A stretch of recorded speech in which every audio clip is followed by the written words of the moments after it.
What's this? Another episode of Comics League? Well, let's just say I love you guys so much. So today, for this video, I figured I've been neglecting Marvel like a lot for like months. I'm sorry, guys. So I'm gonna make up my Marvel quota right now. Talk about how I would fix Marvel comics. I did 2 videos on how I would fix DC. Figured let me do at least one to how to fix Marvel. Now, the way I'm going to structure this is I'm going to organize Marvel into 3 camps: General Marvel, Spider-Man, and the X-Men, because Marvel kind of like segregates their books. I'm not sure if that's the right term, but bear with me. It kind of like has those 3 things and they barely like cross over. So you can take them as 3 separate entities. I'm going to start with Spider-Man. Spider-Man is simple. Let Spider-Man be married to Mary Jane. That's the first part. Because here's what I get the reason why they didn't want him married is because it makes him look old, and Spider-Man's supposed to be the youthful guy that the fans can see themselves in. But here's the advantage of Marvel now, of the way Marvel is now. They have Miles Morales.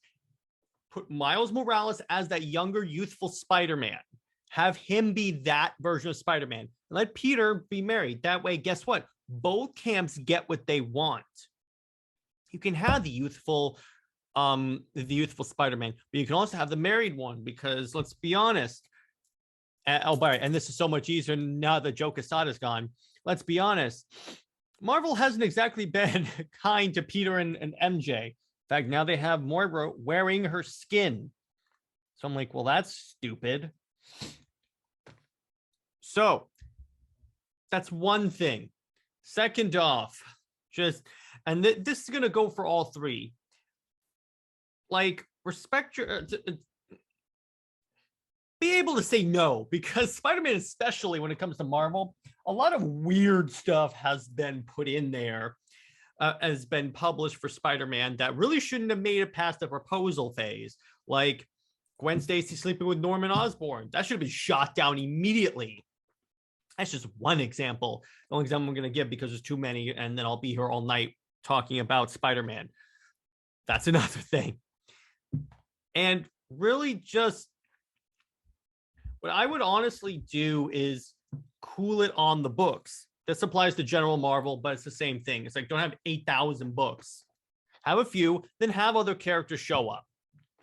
Because ultimately, it gets very overwhelming. I'll go into that more when I get to the General Marvel section. So that's Spider-Man. That's how I would fix Spider-Man. Now let me tell you how I'm going to fix the X-Men. All right, get them off Krakoa. Hickman had a plan, which was, from what I read in House of X, fantastic. This is so cool. I want to see more of this. What I saw in Inferno and the other books, pretty dope. But what Marvel did is, okay, so House of X Powers of 10 sold gangbusters. So Marvel did whatever they could to delay moving on from that plan. It's really, really annoying. It's really, really, it's annoying when they do that, because you have this fantastic idea for a story and then you like sabotage it. Get them off Krakoa. Because here's the thing, ultimately, it was cool for like a side story, because Hickman always intended to put them back in the regular world. So that's the other issue. Hickman always intended to put them in the regular world, and that's the important part. You have to put them back, because guess what? The whole X-Men story is trying to fit in and save a world that doesn't like you. So far, the X-Men are not doing that. That is very, very detrimental to their brand. They're not behaving like the X-Men should. They're behaving like, honestly, like a bunch of Namors, and no one likes that. Because trust me, I've been very vocal in this thing. I can't stand Namor as a character. I hate him so much. That's not what this is about. But ultimately, get them back in society and get them back to normal X-Men. Another thing, hire competent writers. Get rid of Duggan, get rid of Ayala. replace the entire writing staff because they don't know what they're doing.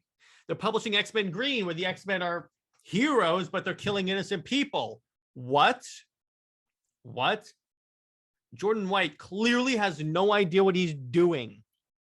Get rid of him. He doesn't know what he's doing, and he's doing damage to the brand, and that is very, very, very annoying. That is extremely, not really annoying, but again, detrimental to the brand. So in other words, hire competent staff. And this goes for all of Marvel. Additionally, stop trying to change, stop doing weird stuff in the books, like Jean, Scott, and Wolverine being in a relationship together. That is creepy as very creepy. Very, very creepy. Stop making this like some Zionic like society. Stop it. This is really getting creepy. That's the X-Men. Now, General Marvel. Number one, be able to say no to your writers whenever they propose stupid stuff, which this goes for all the books. And also,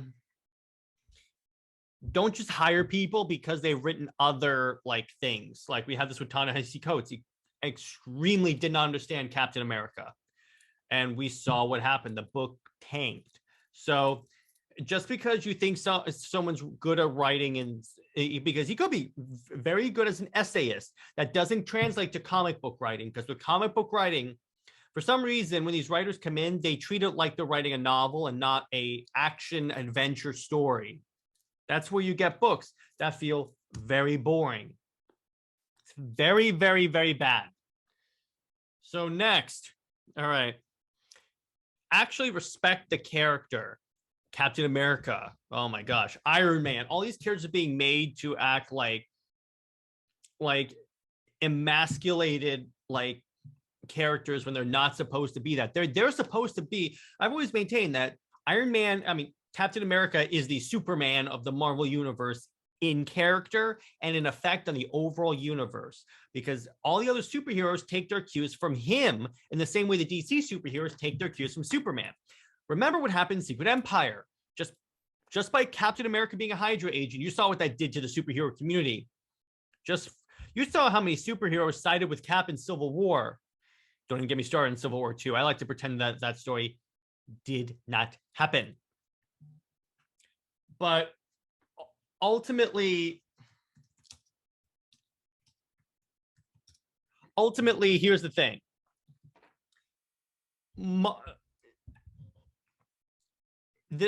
And ultimately, this is another problem. Cool it on the books. Here's what I mean by that. Marvel publishes way too many books. And yes, but that's the only reason why they outsell DC, because ultimately DC, back in the day, not so much now, arguably, published the higher quality books. The only reason why Marvel supplanted them pre-MCU is because they flooded the market with books. Now DC should be taking advantage of Marvel's like issues because people aren't necessarily on board with Phase 4. We'll see what happens when Feige finally reveals what the main threat is. But my point is that Marvel's vulnerable because they've relied too much on the movies. In other words, the movies have become a crutch and not an aid to the overall Marvel brand, because they're like, okay, it doesn't matter what we put out in the comics. The people only know Marvel because of the movies. And that's bad, because then why publish the comic books? This is simple stuff, Marvel. And cool it on the events, and especially the tie-ins. And we'll get back to what I'm talking about with books. Let me put it this way. All these different characters don't deserve a book. Only the characters that sell well or that you want to promote for an MCU movie. Like, you should have an Avengers book, Spider-Man, X-Men, maybe and each of these singular Avengers. They should have a book. That's it. Shouldn't have Moon Girl and Devil Dinosaur and all that stuff. No. Because guess what? All that's doing, because ultimately, here's what you're doing. The average person can't afford all of these. They can afford more Marvel books if you publish less. I know that makes no sense to Marvel, but just bear with me on this. And ultimately on the tie-ins. And King in Black was notorious for this. And I would argue Marvel is the worst at this. Stop publishing 8,000 tie-ins for an event. DC also does this too, but Marvel specifically, I feel the most egregious. Because look at King in Black. Every single book Marvel's ever published had a tie-in. And I'm like, even if it's tangentially related, like they could just say, oh, there's no tie-in. Like, what? No. It should be any character that has a direct impact on the story. And I mean direct. Like, has to actually, like, fight, no, or contribute to the hero having the tools to accomplish the goal and beat the bad guy. That's it. It shouldn't be just, what were they doing over there? What were they doing over there? No, because it gets back to what I just said earlier. You can't afford to buy every single tie-in for a comic, particularly when there's 9,000 of them. This is all very simple stuff, Marvel.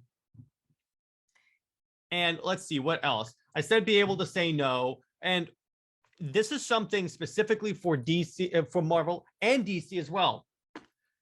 Get your writers off Twitter, or tell them you can only use Twitter for promoting your books. That's it. Because ultimately, about 99.9% of the comic book writing and artists and comic creative community just uses it to attack the fans whenever they receive any piece of respectful criticism. Oh, you're just this, you just don't like women because I wrote Captain Marvel.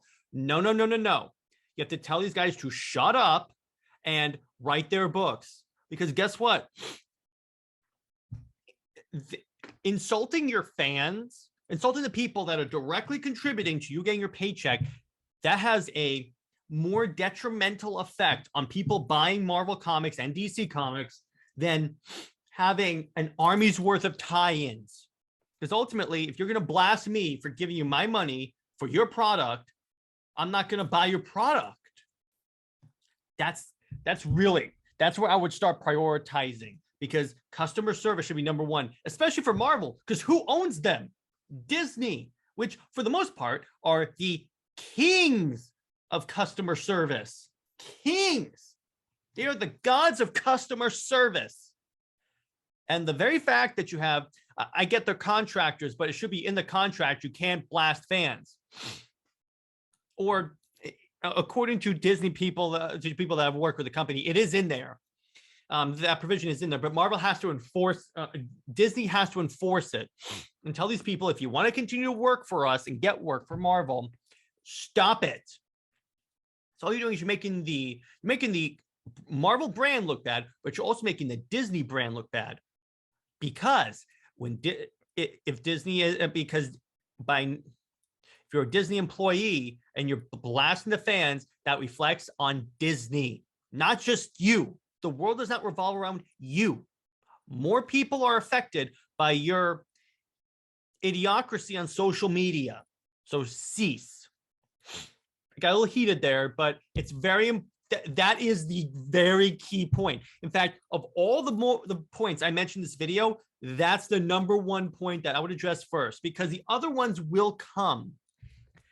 The other ones will come later, or are less of our priority than treating your fans right, because the fans will be like, okay, you know what? I like Marvel too. I'll read the old stuff. But if you're blasting the fans, guess what? They're going to be like, I don't want to have anything to do with Marvel. And then guess what? That has the potential to lead to less people going to see the movies, because when they see the new Marvel movie, Marvel, is that the company whose employees blast me on a regular basis just because I offer respectful criticisms of their books? Now, granted, I will say there are some that are very petty with the criticism. I'll acknowledge that. Just as I admit that there are some Snyder fans that are kind of much, but that's the vocal minority, and you cannot, because this is a logical fallacy that everyone commits. You cannot attribute the actions of a few to the actions of the overall group. Because guess what you're just going to do? It's just going to blow up in your face eventually. That's the end of this video. Hope you guys enjoyed my takes. How would you repair Marvel? Is it too late for Marvel? I always maintain, you know me, I'm like Superman. I want to have hope. I think there's very good hope for these companies. DC more because there's new leadership that has expressed interest in making money first. So, and for those of you that are wondering, when is that going to happen with DC? Wait until they start establishing the DC Studios thing, because then they'll get that in line. Same thing with the Snyderverse. It's not going to happen immediately. What's going to happen is that when they establish DC films, then they can see, okay, so what can we authorize now? I know that's very out of left field, but I figured I'd just address that. But so that's how it fix Marvel. How would you repair Marvel? What do you have you seen signs of improvement? Do you think that there are signs of improvement for Marvel? And basically, what do you think? Do you agree with me that treating fans right on customer service and social media is the most important fix that Marvel should be focusing on right now? Stay heroic, and I'll see you in the next video. Bye-bye.